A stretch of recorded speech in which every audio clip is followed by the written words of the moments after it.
Hello everyone, మీరు చూస్తున్న Suman TV. నేను మీ కీర్తి. మనతో పాటు ఉన్నారు ప్రముఖ కార్డియాలజిస్ట్ మోవా శ్రీనివాస్ గారు. నమస్తే సార్. నమస్కారం అండి. సార్, హార్ట్ అటాక్స్ ఇకపై అసలు రావు, తగ్గించే అవకాశం 100% ఉంది అంటున్నారు. ప్రజెంట్ సినారియో చూస్తుంటే 20% మేల్ ఫీమేల్కి అండ్ 17% ఫీమేల్కి వచ్చే ఛాన్సెస్ ఎక్కువ అయిపోయాయి. చాలా కామన్గా ఏజ్తో సంబంధం లేకుండా అయిపోయాయి. ఇలాంటప్పుడు ఒక బూన్ లాగా ఇంగ్లిసెరన్ అనే ఇంజెక్షన్ వచ్చేసింది. సో ఇంజెక్షన్ ఉంటే ఆల్మోస్ట్ ఆల్ హార్ట్ అటాక్స్ రాకుండా ప్రివెంట్ చేయొచ్చు అంటున్నారు. ఈ స్టేట్మెంట్ ఎంతవరకు కరెక్ట్ తెలుసుకుందాం సార్. ఫస్ట్ మన శత్రువు చెడ్డ cholesterol and bad cholesterol. Heart attacks రావడానికి బ్యాడ్ కొలెస్ట్రాల్ వల్ల హార్ట్ అటాక్స్ వస్తున్నాయి, హార్ట్లో బ్లాక్స్ వస్తున్నాయని 50 ఏళ్ల క్రితం ప్రూవ్ చేశారు 1978లో. అక్కడి నుంచి బ్యాడ్ కొలెస్ట్రాల్ తగ్గించడానికి ఏ మెథడ్స్లో తగ్గించవచ్చు అని చెప్పేసి రకరకాల మాలిక్యూల్స్ ట్రై చేయడం జరిగింది. తర్వాత మెల్లగా ఈ ఎటోర్వాస్టాటిన్ అని స్టాటిన్స్ అనే వాటి వల్ల అది బాగా తగ్గుతోందని మనకి స్టడీస్లో తెలియటం వల్ల ఆ ట్యాబ్లెట్ ద్వారా తగ్గించి చూడగా హార్ట్ అటాక్స్ అనేది తగ్గుతూ రావడం అనేది పాపులేషన్లో గమనించారు. సో ఎవరికైతే ఎల్డిఎల్ అనేటటువంటి చెడ్డ కొలెస్ట్రాల్ ఎక్కువ ఉందో వాళ్ళందరికీ కూడా రకరకాల మందులు మనం ప్రయోగిస్తున్నాం. ఫస్ట్ స్టాటిన్స్ అనేవి ఇస్తాం, ఎటోర్వాస్టాటిన్, రోజ్వాస్టాటిన్. వాటితో తగ్గకపోతే సెకండ్ లైన్ ట్రీట్మెంట్లో ఉంటాయి. దానికి ఫుల్ డోస్ ఇచ్చిన తర్వాత దాని తర్వాత కొన్ని టాబ్లెట్స్, ఇప్పుడు ఎజిటెమైబన్ ఒకటి ఉంది, వెంపిడోయిక్ యాసిడ్, ఇట్లా కొన్ని టాబ్లెట్లు ఇస్తారు దానికి అడిషనల్గా. దాంతో కూడా తగ్గకపోతే ఏం చేయాలి అని. అంటే కొన్ని ఫ్యామిలీస్లో చాలా హై ఎల్డిఎల్ ఉంటుంది వాళ్ళకి, ఫ్యామిలీ హిస్టరీ బై డిఫాల్ట్ అంటే వాళ్ళ జెనెటిక్ వాళ్ళలో ఇవి సరిపోవు. సో వాళ్ళకేంటంటే ఈ 3 టాబ్లెట్లు ఇచ్చిన తర్వాత కూడా తగ్గని పక్షంలో అంతకుముందు ఒక ఇంజెక్షన్ ఉండేది, అదేంటంటే నెలకి 2 సార్లు ఇచ్చేటటువంటి ఇంజెక్షన్. సో అది కూడా పోయి ఇప్పుడు సంవత్సరానికి 2 సార్లు ఇవ్వాల్సినటువంటి ఇంజెక్షనే కొత్తది, ఇంక్లిసిరాన్ అనేటటువంటి ఇంజెక్షన్.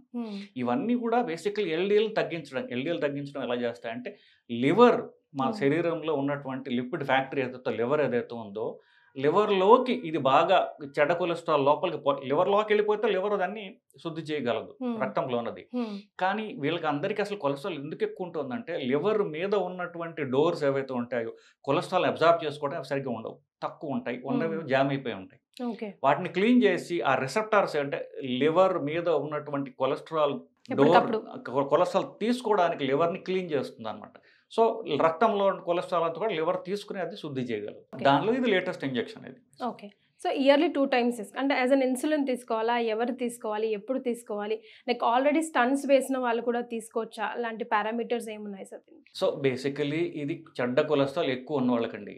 చెడ్డ కొలెస్ట్రాల్ ఎక్కువ ఉన్న వాళ్ళు 18 ఏళ్ళు పైబడిన వాళ్ళు. స్టడీస్లో ఇప్పుడు దాకా 3 రకాల స్టడీస్ జరిగాయి, 3 వరల్డ్లో జరిగాయి.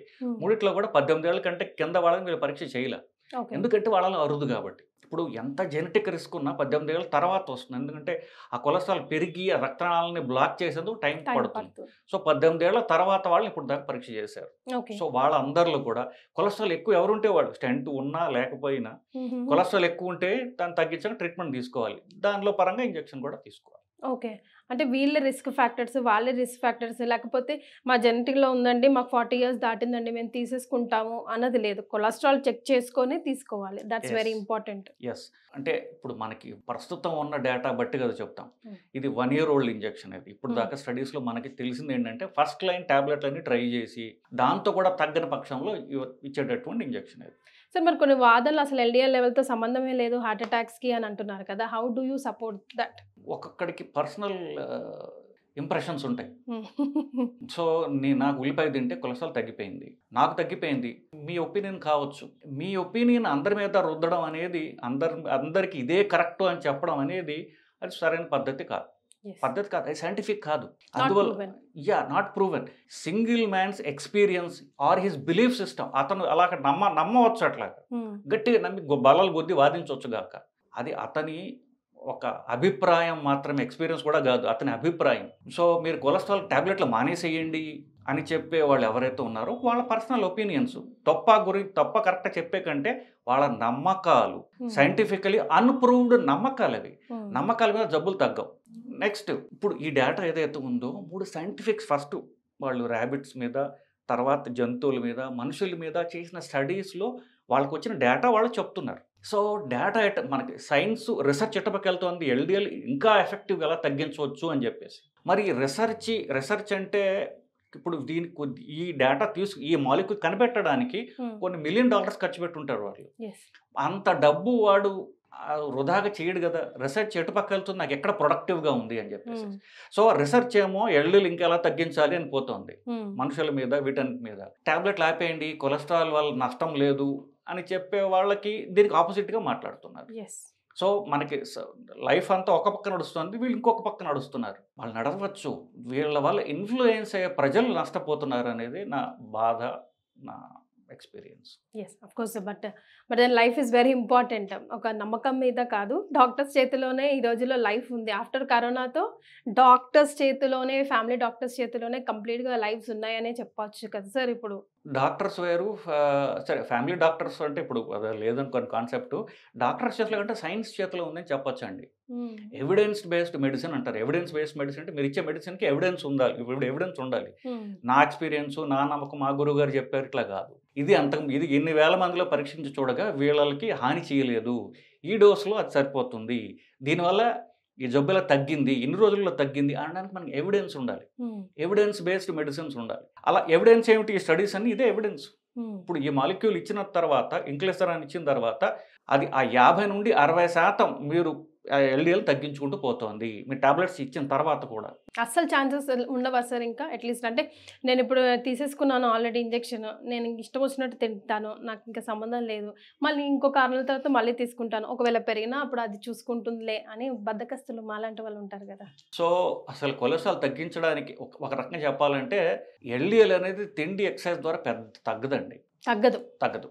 అది ట్రైగ్లిసరైడ్స్ తగ్గుతాయి. కానీ కొంత భాగం ఎల్డిఎల్ ట్రైగ్లిసరైడ్స్ అంటే తిండి, ఎక్సర్సైజ్ వీటి వల్ల ఇన్ఫ్లుయెన్స్ అయ్యేది. అది ట్రై చెయ్యాలి తప్పట్లా. బట్ నేను చెప్పినట్టుగా ఎల్డిఎల్ అనేది తిండి మాడిఫికేషన్ ద్వారా, ఎక్సర్సైజ్ మాడిఫికేషన్ ద్వారా పెద్ద తగ్గదు. సో ఈ ట్రీట్మెంట్ అంటూ తప్పదు. ప్లస్ చాలామంది అనుకుంటారు నేను కొంతమంది యాంటీ మెడిసిన్స్, అసలు నేను మందులే వేసుకోను, నేను చిన్నప్పటి నుంచి ఒక్క డోలు కూడా తీసుకోలేదు సార్ అంటాడు. అంటే అది చిన్నప్పుడు కావచ్చు, మరి 50-60 ఏళ్ళకైనా మందులు అవసరం పడవచ్చు కదా. అంటే వాళ్ళ మైండ్లో వాళ్ళు ఎప్పుడు ఫిక్స్ అయిపోయి ఉంటారు, నేను మందులకు అతీతుడిని, నాకు జబ్బులకు అతీతురాలని అని చెప్పేసి. సో వాళ్ళు they are against medicines of all sorts. So వాళ్ళకి నేను చెప్పొచ్చేది ఏంటంటే, ఇది మనం మారుతున్న టైం ప్రకారం శరీరం మారుతుంటే దాని పరీక్షలు చేసుకుని మందులు తీసుకోవడం అనేది అవసరం. బేసికలీ మందులు తీసుకోకపోతే మరి జబ్బుల బారిన పడతారు. జబ్బుల బారిన పడితే ఇక చేతులు కాలిన తర్వాత ఆకులు పట్టుకునే చెందాగా తయారవుతుంది. సరే, ఇంజెక్షన్ తీసుకోవాలంటే వాళ్ళకి ఎలాంటి మెడికల్ హిస్టరీ ఉండాలి? లైక్ డయాబెటీస్ కంట్రోల్లో ఉండాలి, షుగర్ లైక్ బీపీ కంట్రోల్లో ఉండాలి, ఇలాంటి పారామీటర్స్ కూడా ఏమైనా ఉన్నాయా? నిజానికి అలాంటివి లేవండి. హయ్యెస్ట్ బ్యాడ్ కొలెస్ట్రాల్స్ జెనెటికల్ ఈ ఫ్యామిలీస్లో చూస్తుంటాం. కొంతమందిలో వాళ్ళలో 20-30 ఏళ్ళ వాళ్ళకి కూడా 220-230 ఎల్డిఎల్స్ చూస్తూ ఉంటాం, చాలా ఎక్కువగా ఉంటాయి. అవి వాళ్ళకి జెనెటిక్ రిస్క్ ఉన్న వాళ్ళు ఎక్కువగా ఉంటుంది. సో వాళ్ళలో అప్పటికి షుగర్ బీపీలు కూడా వచ్చి ఉండవు పాపం. కానీ ఇదే స్టడీ ఎర్లియర్గా చేశారు. అంటే ఈ మందులు పనిచేస్తాయా లేదా, ట్యాబ్లెట్స్ ముందు 70-80లో చూసినప్పుడు వాళ్ళకి 18 ఏళ్ళ వాళ్ళకి, అంటే చిన్నప్పుడు రిస్క్ ఉన్న వాళ్ళకి చాలా ఎర్లీ ఏజ్లో హార్ట్ అటాక్స్ రావడం చూశారు. వాళ్ళ మీద ఫస్ట్ ట్రై చేశారు ఇది. ఎప్పుడైతే వాళ్ళకి స్టాటిన్ టాబ్లెట్స్ ఇచ్చారో వాళ్ళకి హార్ట్ అటాక్స్ అనేవి తగ్గడం, వాళ్ళ జీవన ప్రమాణం పెరగడం గమనించారు అట్లా. సో ఎస్పెషల్లీ ఎవరికైతే ఫ్యామిలీ రిస్క్ ఎక్కువ ఉంటుందో, రెండవది షుగర్ ఎవరికైతే ఉంటుందో, వీళ్ళిద్దరికీ కూడా బ్యాడ్ కొలెస్ట్రాల్ చాలా ఎక్కువగా ఉండే అవకాశం ఉంటుంది. వాళ్ళకి ఫస్ట్ ట్యాబ్లెట్స్ వేసుకుని ట్యాబ్లెట్ తగ్గకపోతే సెకండ్ ఆప్షన్ ట్యాబ్లెట్లు ఉండదు. బేసిక్లీ ట్యాబ్లెట్లన్నీ మనకి హై డేస్ ట్యాబ్లెట్లు ట్రై చేస్తూ అది వేసుకుంటూ నెక్స్ట్ లైన్గా ఇంజెక్షన్ తీసుకుంటే కనుక వాళ్ళ హార్ట్ అటాక్ రిస్క్ డ్రాస్టిక్గా తగ్గుతుంది. ఎందుకంటే ఇది 60% వరకు బ్యాడ్ కొలెస్ట్రాల్, అంటే వాళ్ళు మందుల మీద అచీవ్ చేసింది కాకుండా ఇంకొక 50-60% ఇంజెక్షన్ తగ్గించడం అనేది స్టడీస్లో గమనించారు. సో వాళ్ళ హార్ట్ అటాక్ రిస్క్ అనేది గణనీయంగా తగ్గుతుందంటలో అనుమానం. Super. So to some of the whole topic, injection ఒక ఆశీర్వాదం, ఒక బూన్ లాగానే చెప్తారా సార్? ఇంజెక్షన్ తప్పకుండా మనకు ఉన్నటువంటి ప్రస్తుత దాంట్లో బూన్ అనుమానం లేదండి. దాంట్లో ఓన్లీ ప్రాబ్లం ఇది కాస్త కాస్ట్లీ, 1,20,000 ఒక ఇంజెక్షన్. సో మీరు అది 2 ఇంజెక్షన్లు తీసుకోవాలి సంవత్సరానికి. సో 2.5 లక్షలు అవుతుంది. సో కంపెనీ వాళ్ళు ఏం చేస్తున్నారంటే దానికి ఇన్సూరెన్స్ లాగా పెట్టి, ఈఎంఐ లాగా పెట్టి, సో అట్లా మనకి ఇంకా ఈజీ చేయడానికి ప్రయత్నం చేస్తున్నారు. సో ఇంత ఇంజెక్షన్ మరి లక్షలు పెట్టి ఇంజెక్షన్ తీసుకోవాల్సిన అవసరం ఉందా అండి? ఎల్డిఎల్ పెరిగి హార్ట్ అటాక్ వచ్చింది అనుకోండి, హాస్పిటల్లో అడ్మిట్ అయ్యారనుకోండి, బతికి బయట పడవచ్చు గాక, మీకు ఐసీయూ ట్రీట్మెంట్ ఎంత ఖర్చు అవుతుంది? సో మాటికి హార్ట్ ఫెయిల్యూర్ల వల్ల అడ్మిట్ అవుతుంటే లక్షల్లో మీకు ఖర్చులు ఎట్లా అవుతుంది కదా. ఇది like insurance thing, it's prevents heart attack.